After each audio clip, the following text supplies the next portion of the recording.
In today's lecture, we are going to study the famous story, The Refugees, written by Paul S. Buck.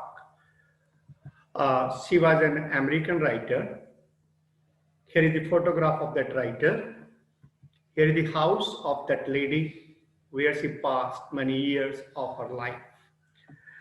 She was born on 26 June 1892. She passed away on 6th March 1973. She wrote near about 70 books. The first book that was published in 1931, The Good Earth. The second book, The First Wife, that came into 1933. In 1941, another book came titled Today and Forever.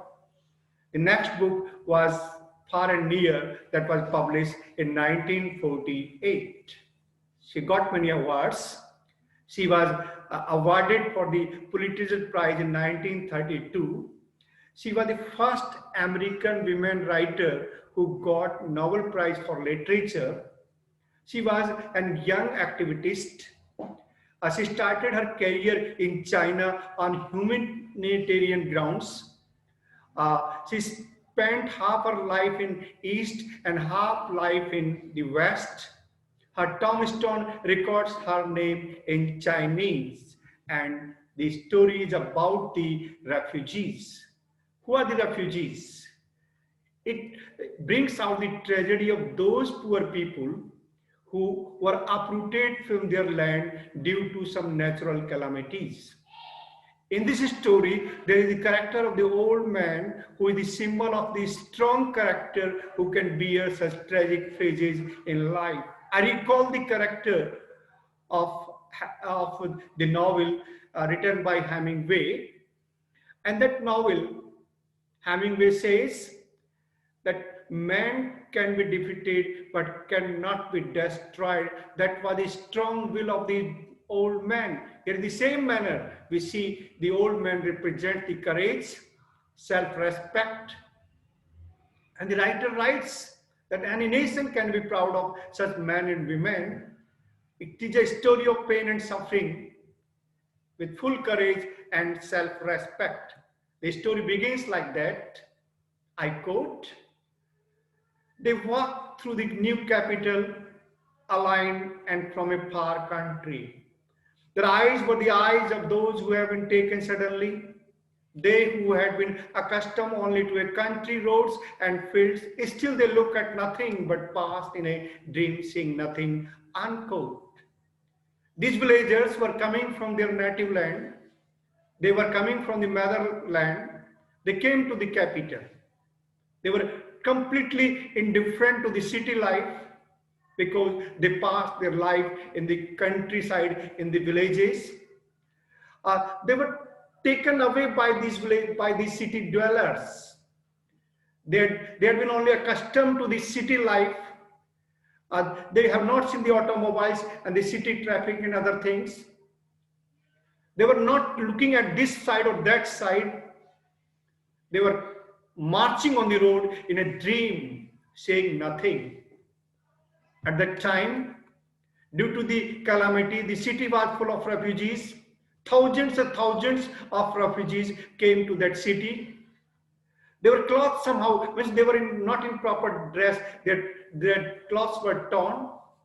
They sheltered in mats in great camps outside the city walls.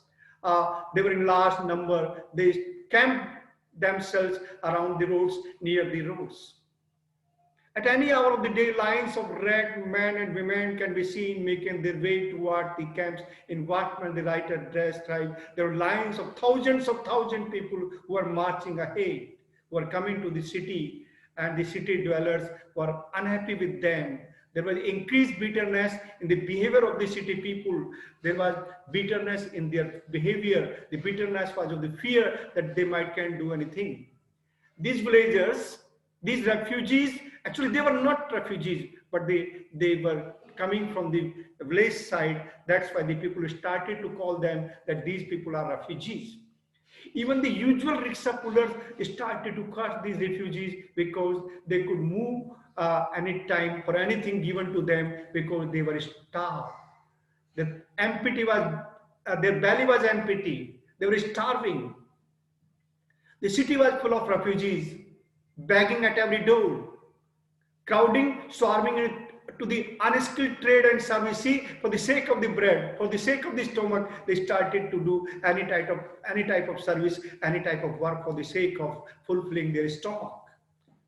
They were lying dead on the streets at every frozen dawn. See in what manner the writer describes these poor people were lying dead on the streets at every frozen dawn. They were without clothes, they were without any quilt, they were any blanket. They passed away at every frozen dawn. Fresh people, fresh groups of people coming in a twilight on the winter's day. That was the time of winter. They were without clothes. They were without warm clothes. But there were no men. But these were no common men and women. They were the men and women of which a nation might have been proud that they were the people of self-respect. They left their native land, they left their motherland due to the calamity. It could be seen that they were from only one region. Every man carried a load of 2 baskets slung on in a pole across his shoulders. In what manner the people are carrying their 2 baskets, keeping their belongings in the 2 baskets. One can see that what happens on their faces. I quote, the lack of food was confirmed when one looked closely into the face of the people. Unquote. See in what manner hunger can be seen on their faces. Their faces tell a story of their suffering, of their hunger, of their starvation.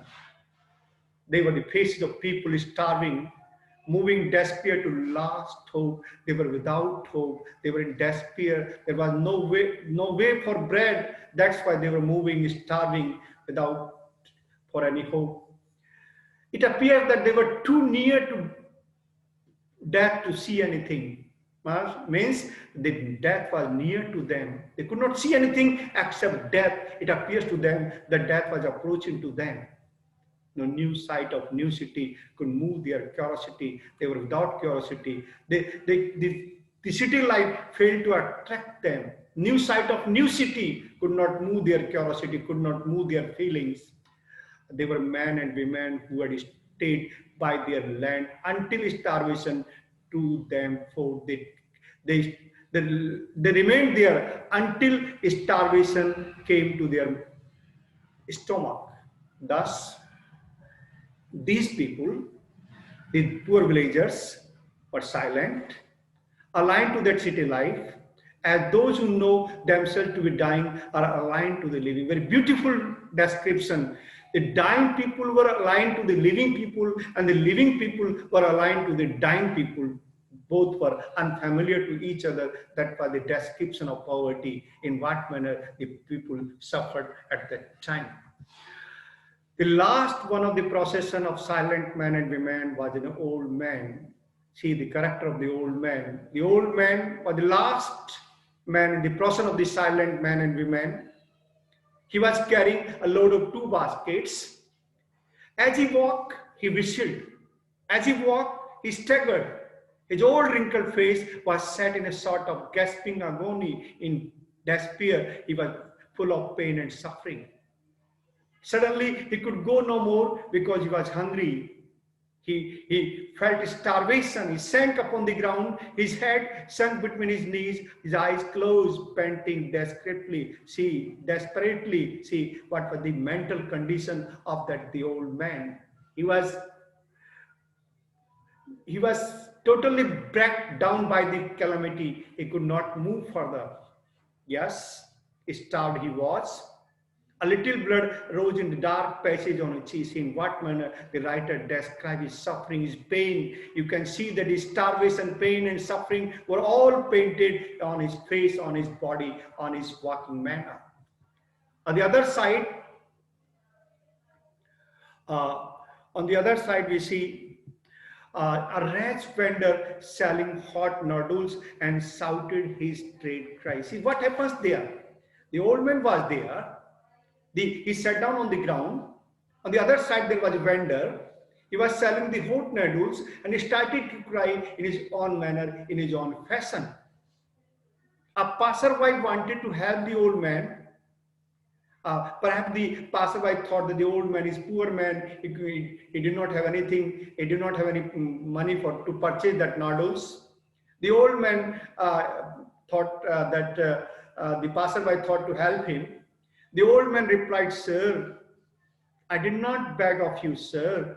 We have good land. We have never been starving like this before, sir. We have no need seed left even. We have eaten our seed, but they were young and hungry. They ate it uncooked." See, in what manner the old man described his own condition, that he was not a beggar, that he was not a man of walking here and there. They have enough land, good land, and they have now been starving. They like before that, they have no seed left to them. The young generation have eaten the seeds. They were young and hungry. That's why they had to move from their motherland. The passerby requested the old man to accept the money.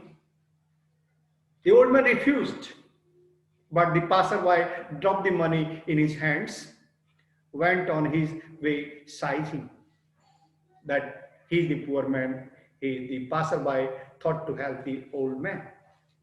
The vendor prepared his bowl of noodles, and the old man satisfied for one small bowl of noodles. It was for a small child lying in the basket. Who was the small child? He was the grandson of the old man. The little child was lying, eyes closed. One could see, one could have seen that the child was dead. Actually, the child was not dead, but its condition shows that it appears that he was just like a dead child. The old man lifted his head. The boy began to swallow feebly until the hot mixture finished. The old man murmured, I quote, "There, my heart there, my child," unquote. See in what manner the old man tried to satisfy his grandson by offering him the hot noodles. And the old man cleared that he was the only son of his only son. That was uh, the the suffering story of the old man, that the grandson was the only son of his only son. Both his mother and father were drowned. The old man ran his tongue carefully around the little bowl and removed the last trace of the food. See, that was the condition.